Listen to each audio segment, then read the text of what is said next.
बच्चों, आज हम पढ़ने जा रहे हैं क्षितिज भाग 2 के गद्य खंड का चतुर्थ पाठ, जिसका शीर्षक है मानवीय करुणा की दिव्य चमक, फादर कामिल बुल्के, जिसके लेखक हैं सर्वेश्वर दयाल सक्सेना। बहुमुखी प्रतिभा के धनी साहित्यकार सर्वेश्वर दयाल सक्सेना का जन्म सन 1927 में बस्ती उत्तर प्रदेश में हुआ था। बस्ती से ही हाई स्कूल की परीक्षा उत्तीर्ण करने और क्वींस कॉलेज वाराणसी में अध्ययन करने के बाद एमए की परीक्षा इलाहाबाद विश्वविद्यालय से उत्तीर्ण की और ऑडिटर जनरल कार्यालय में नौकरी से इन्होंने अपने जीवन का प्रारंभ किया। प्रारंभ में अध्यापक और क्लर्क के रूप में काम करने के बाद आकाशवाणी में सहायक प्रोड्यूसर के पद पर भी कार्य किया। इन्होंने साप्ताहिक पत्रिका दिनमान का उप संपादन तथा पराग नामक बाल पत्रिका का संपादन भी किया। लेखक की मृत्यु सन 1984 में हुई थी। इनकी प्रमुख रचनाएं इस प्रकार हैं: कहानी संग्रह, लड़ाई, उपन्यास हैं पागल कुत्तों का मसीहा, सोया हुआ जल, कविता संग्रह हैं काठ की घंटियां, कुआनो नदी, जंगल का दर्द, खूंटियों पर टंगे लोग। तो आइए बच्चों, आज पढ़ते हैं पाठ मानवीय करुणा की दिव्य चमक।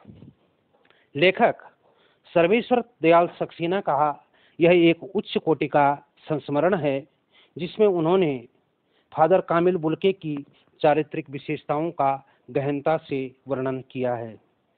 फादर कामिल बुल्के का जन्म यद्यपि बेल्जियम में हुआ था, लेकिन भारत की धरती ही उनकी जीवन पर्यंत कर्मभूमि रही।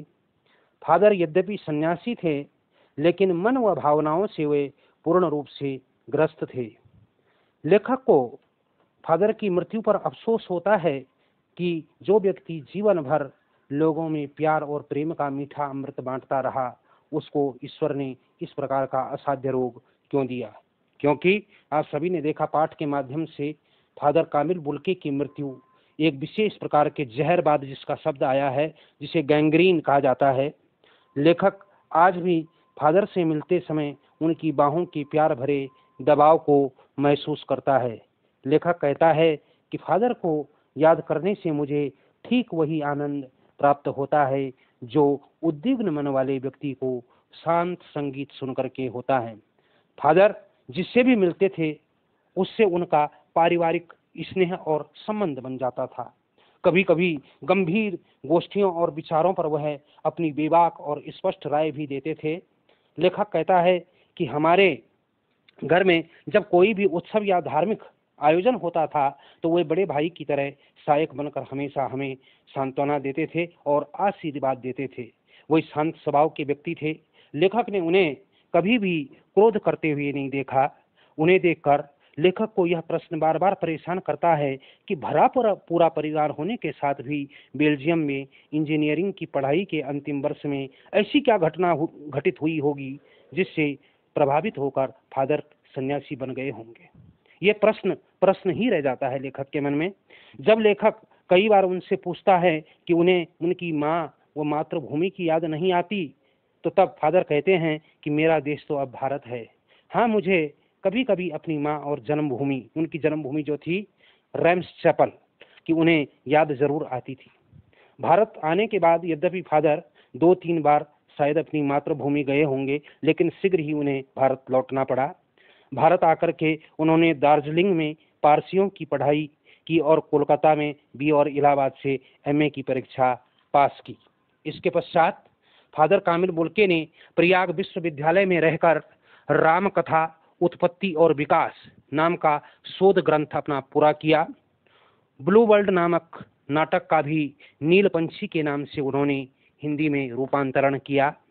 रांची में वे हिंदी व संस्कृत विभाग के एचओडी, हेड ऑफ डिपार्टमेंट, विभागाध्यक्ष के पद पर भी कार्यरत रहे और यहीं रह करके उन्होंने हिंदी अंग्रेजी का शब्दकोश, डिक्शनरी भी तैयार की।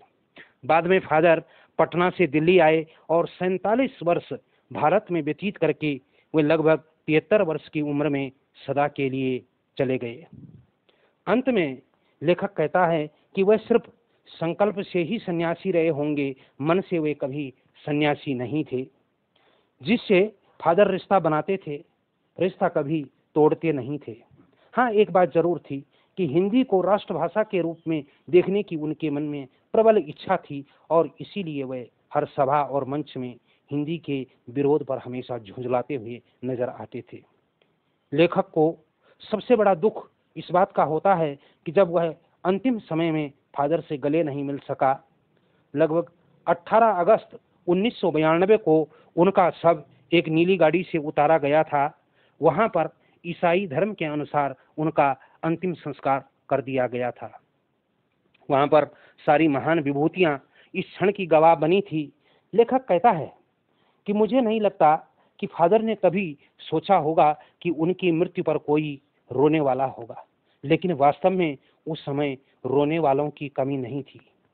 हमारे बीच से वह देवदार का सघन छायादार वृक्ष हमेशा के लिए चला गया, जो हमारे हृदय में एक दिव्य चमक की तरह हमेशा चमकता रहेगा। तो बच्चों, इस पाठ के माध्यम से हमें यह प्रेरणा मिलती है कि मनुष्य अपनी वाणी, कर्म व व्यवहार से सबको अपना बना लेता है और अपने शुभ कर्मों से हमेशा जनमानस के हृदय में अपना स्थान पा लेता है। यही इस पाठ का सारांश है। इसे आपने समझा होगा। इसे सब्सक्राइब करें, शेयर करें, लाइक करें। धन्यवाद।